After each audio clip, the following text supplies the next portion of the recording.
The National Library of Anthropology and History is the largest documentation center of the National Institute of Anthropology and History of Mexico.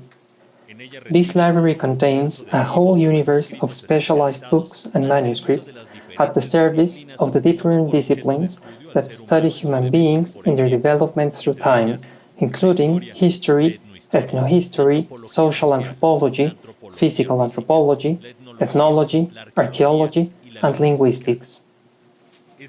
It is also the safekeeper of our country's bibliographic and documentary heritage, as it is obliged by law to conserve, develop, study, and project the collections it jealously guards. To understand the history of the library, we must go back to the year 1825, when Guadalupe Victoria, the first president of independent Mexico, thanks to the advice of Lucas Alamán, a prestigious politician and historian of that time, established the National Museum of Mexico. In the words of its first curator, a room was set aside there to house the masterpieces of antiquities and natural history, whether manuscript or printed, that make our territory known. 4 decades later, that room became more important and was given the status of a department. This happened in 1865, during the Second Mexican Empire, when Maximilian of Habsburg gave the museum its own building and reorganized its collections into 3 departments, one for natural history, one for archaeology and history, and one for the library. Although those events are important in the development of our repository, it was not until December 22, 1888, during Porfirio Díaz's government, that the museum library was formally inaugurated. The prestigious historian Francisco del Paso y Troncoso was in charge of cutting the ribbon and appointing as the first librarian the polygrapher José María de Ágreda y Sánchez, whose election was preceded by his wide experience as polygrapher of the General Archive of the Nation, and also by demanding guardian seal he forged when he was the last person in charge of the Turriana Library, the first public library in Mexico that had belonged to the Metropolitan Cathedral. In modern Mexico, with the creation of the National Institute for Anthropology and History in 1939, the museum library became the central library of the institute. In 1976, it added to its official name the name of its director, Dr. Eusebio Dávalos Hurtado, a heartfelt homage to one of the most notable physical anthropologists of our country, who unfortunately died in 1968 at the age of 59. As we outlined above, the museum library was first housed in the building that once housed New Spain's Mint, just behind the present-day National Palace, the same place where the National Museum of Cultures now resides. Although its location within the building varied over time, it finally occupied an important space on the ground floor of the building around 1909, where it had large space to house its growing collections and also to accommodate the avid readers who assiduously visited its facilities.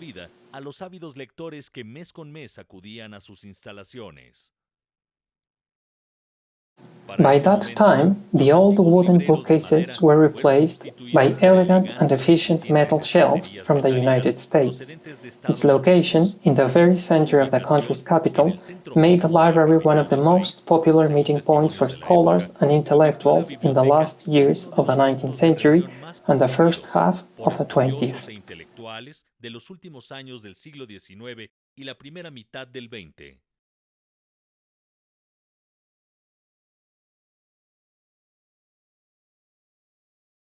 In 1964, modernity reached the National Museum. In that year, the Mexican government decided to move its archaeological collections and the National Institute of Anthropology and History Central Library to the new facilities built in the Chapultepec Park. Now, amidst abundant vegetation, the thick colonial stone walls were replaced by marble, wood, glass, steel, and aluminum. The library was installed on the first floor of the building designed by the architect Pedro Ramírez Vázquez, where it benefited from large consultation rooms and plenty of space to house more than 250,000 volumes, and the thousands of manuscripts that no longer fit in its old facility. In addition, only a corridor separated our library from the National School of Anthropology, so that those budding students and also established researchers had within reach all the material they needed to carry out their academic research. The bibliographic and documentary universe of the library is currently extremely vast. It has a general collection of 500,000 items, which is constantly being developed. It owns an important historical newspaper library, a photo library, a map library, and an archive of the same nature, a rich sound archive made up of the field recordings of important ethnomusicologists and the oral testimony of different and little-known actors in national history. Its precious collection holds European incunabula and thousands of books printed from the 16th century to the first half of the 20th. The conventual collection housed on the middle floor holds more than 28,000 titles from various convents and colleges in New Spain. Undoubtedly, its Mexican Codex collection is the most important in our country and the one that has placed our library in the world limelight. We hold 200 of the approximately 550 Mesoamerican codices known in the world, which is why, since 1997, it has been recognized by UNESCO as a memory of the world. The Maya Codex is one of Mexico's oldest codices held by the library. Together with the Dresden, Paris, and Madrid codices, it makes up a group of pre-Hispanic manuscripts belonging to the Maya culture. Since its public appearance in 1971 at the Grolier Club in New York, its existence has been shrouded in myths about its discovery, and doubts about its originality have marked it for more than 4 decades. Although it has been studied by prestigious researchers since its appearance, the uncertainty surrounding its provenance and temporality has not been indisputably resolved yet.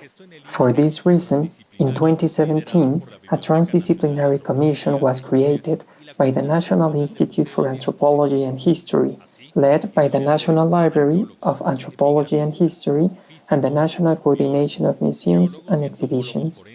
Historians, archaeologists, epigraphers, physicists, biologists, geologists, and forensic entomologists managed to unravel new secrets surrounding this Mesoamerican document.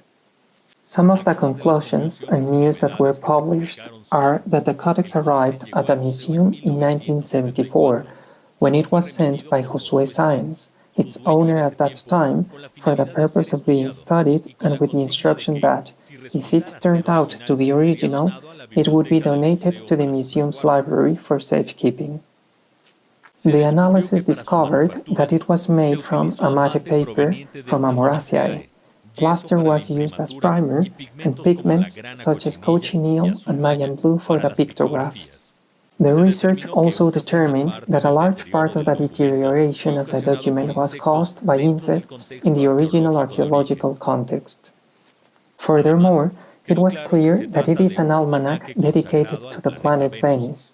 Its purpose was to prevent and correct bad omens. Finally, it was confirmed that it was produced in the early post-classic period, around the 12th century. Therefore, it is the oldest legible books of the Americas. Among the library's codices from the colonial period, the so-called Codex Chavera de Huejotzingo stands out. It belongs to a group of 5 documents inherited from the scriptural tradition of this ancient Nahua lordship of the Poblano Tlaxcala Valley, which were produced during the 16th century, and, as a whole, allow us to study the tax system developed in the region during the 1st century of the Spanish domination. It belonged to the collection of Lorenzo Boturini.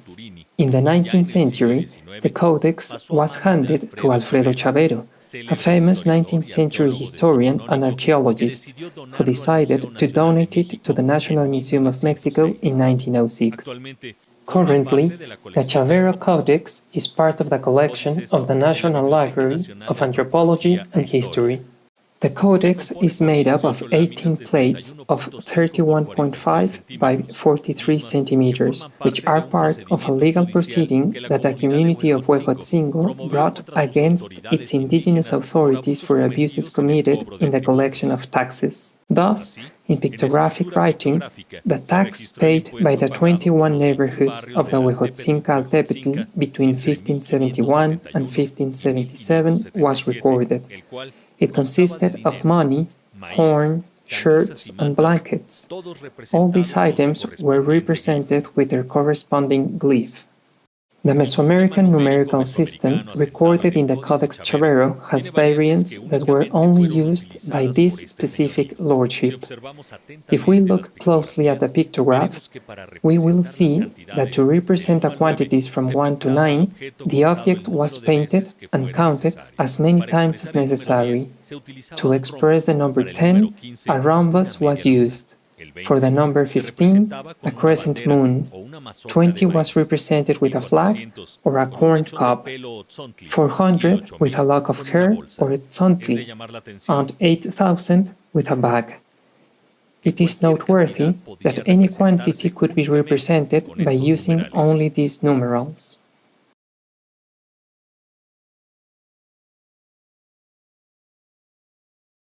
The Chimalpahin Codex is one of the most recent acquisitions of the library. It consists of 3 volumes bound in parchment, written between the 16th and the 17th centuries by Fernando de Alba Ixtlilxochitl, a native of Texcoco and descendant of the famous Aztec king and poet Nezahualcóyotl, and Domingo de San Antonio Muñón Chimalpahin Cuauhtlehuanitzin, successor to the lord of Chalcoamecameca. When Ixtlilxochitl died, the manuscripts were inherited by Juan de Alba Cortés, his son, who in turn gave them to the famous scholar from New Spain, Carlos de Sigüenza y Góngora. Later, in the 19th century, when the Codex was in the library of the Colegio de San Ildefonso, the historian José María Luis Mora traded it for Protestant Bibles with the Bible Society of London.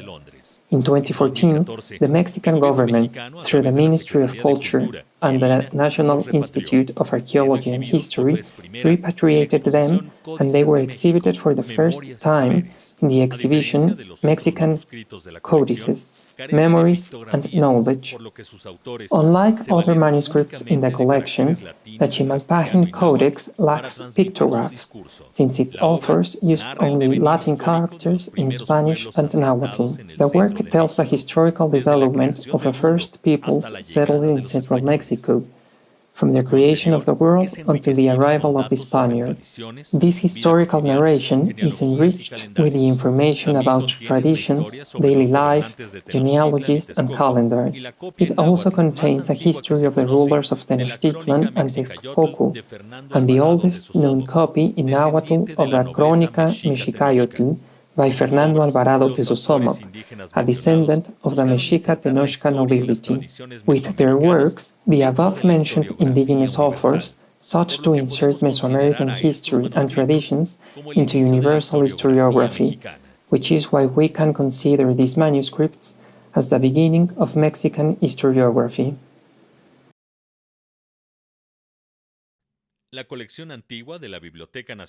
The ancient collection of the library is a miscellany of documents made up of just over 1,000 items from the 16th to the 19th century, all of which are first-hand sources for studying some of the historical processes that have shaped the Mexican nation.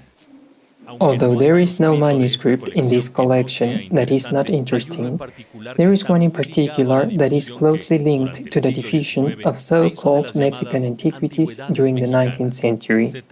This is manuscript number 747, an album catalogued as Dibujos en Negro de Antigüedades Mexicanas por el señor Luciano Castañeda, dibujante del Museo Nacional de México.